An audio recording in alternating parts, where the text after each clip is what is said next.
Welcome to my channel. నేను మీకు కల్పనానండి. ముందుగా వాటి వీడియోలో ఏంటంటే గరం మసాలా అయితే చూపిస్తున్నానండి. ఏంటంటే హోమ్ మేడ్ గరం మసాలా. మనం ప్యాకెట్లు తెచ్చుకొని వాడుకుంటే బాగుండవు కదండి, మంచి వాసన కూడా ఉండవు, స్మెల్ కూడా, టేస్ట్ కూడా బాగుండదు. అందుకని నేను డైలీ వేస్తుంటాను కదా కర్రీస్లో.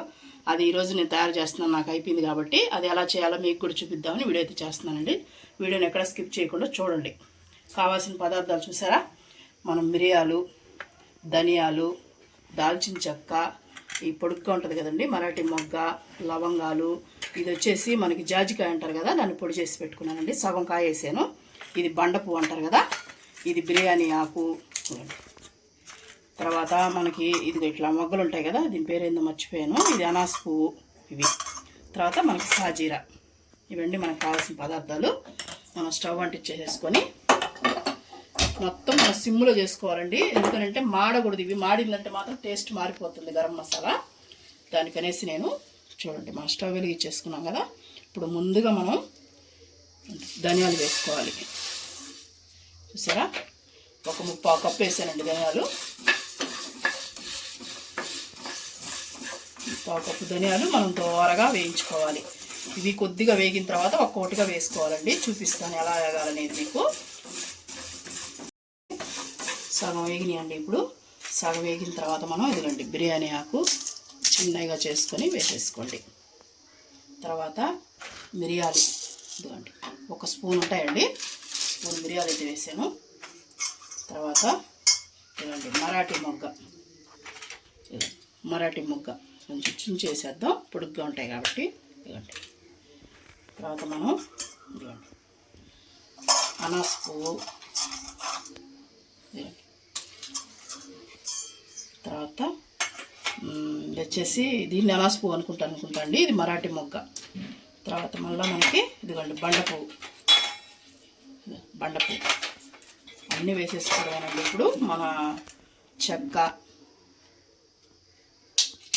వేసేసుకొని, లవంగాలు, ఇవ్వండి ఇది వచ్చేసి జాజికాయ పొడి చేసి పెట్టుకున్నాను కదండి, అది కూడా వేసేస్తున్నాను. ఇవన్నీ మనం ఇంకా దూరగా వేయించి ఇంకొకటి వేసుకోవాలండి. మనము ఇదిగో సాజీరా, జీలకర్ర లాగే ఉంటుంది ఇది, జీలకర్ర కాదండి సాజీరా, ఇది 1 స్పూన్ వేస్తున్నాను. వేసేసి మనం ఇంకా మొత్తం మంచి కలర్ వచ్చేంత వరకు మాడనివ్వకుండా జాగ్రత్తగా వేయించుకోవాలండి.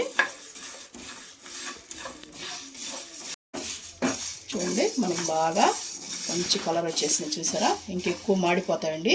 ఇదిగోండి చూసారా ఎలా పొడి అయిపోయిందో. ఇలాగ అయ్యేంత వరకు మనం వేయించేసుకుంటే, ఇది ఒక్కసారి మనం చేసి పెట్టేసుకున్నామంటే 1-2 నెలలైనా, అంటే ఎక్కువ చేసుకోవద్దండి, మళ్ళీ స్మెల్ తగ్గిపోతుంది. అందుకని 1 నెలకి 2 నెలలకి సరిపోయేమని చేసి పెట్టుకోండి. మనం ఇంట్లో వేసుకుని వేసామనుకోండి, కర్రీ కూడా చాలా బాగుంటుంది. మనం బయట కొనేదానికి ఇంట్లో వేసేదానికి తేడా మీరే తెలుసుకుంటారు. ట్రై చేసి చూడండి మీరు దీన్ని. నేను స్టవ్ ఆఫ్ చేసుకొని, మనకి బయట ఎప్పుడెప్పుడో చేసి పెట్టుకుంటారు కదండి, ఇంట్లో అయితే మనం 1 నెలకి అలా సరిపడా చేసి పెట్టుకున్నాం అనుకో, స్మెల్ ఎక్కడికి పోదు. ఒక ప్లేట్లో వేసుకున్నానండి. మనం ఇది పూర్తిగా చల్లారాలి. చల్లారిన తర్వాత మనం మిక్సీ పట్టుకుందాం. చూడండి మనకి బాగా చల్లారిపోయినాయి కదా. ఇప్పుడు మనం ఒక మిక్సీ జార్ తీసుకోవాలండి, బాగా నిమ్ము లేకుండా నీట్గా ఆరబెట్టేసుకోవాలి. ఇప్పుడు ఇవన్నీ దీంట్లో వేసేసుకున్నాం.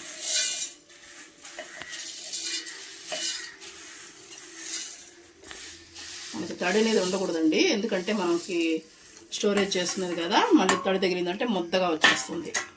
ఇప్పుడు చూడండి ఇలాగా మనం మిక్సీ పట్టేసుకున్నాం మెత్తగా, వీలైనంత మెత్తగా. చూడండి ఎలా పట్టేసాను, చూసారా? ఇలాగా మెత్తగా చూడండి ఎలా ఉందో, ఇలా మెత్తగా పట్టేసుకోవాలండి. మనం దీన్ని సర్వ్ చేసేసుకున్నాం. గరం మసాలా ఎవరికి తెలియదు అనుకోవద్దండి, తెలియని వాళ్ళు కూడా ఉంటారు కదా, వాళ్ళ కోసం నేనైతే వీడియో చేశాను. నేను వేసుకుంటున్నాను కాబట్టి ఇప్పుడు మనం వేసి చూస్తారనేసి చేశానండి.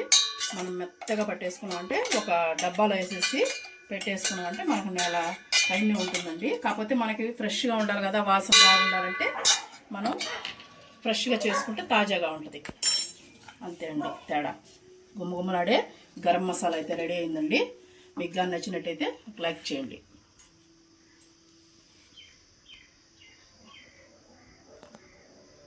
షేర్ చేయండి, కామెంట్ చేయండి, సబ్స్క్రైబ్ చేయడం మాత్రం మర్చిపోవద్దు. మర్చిపోవద్దండి.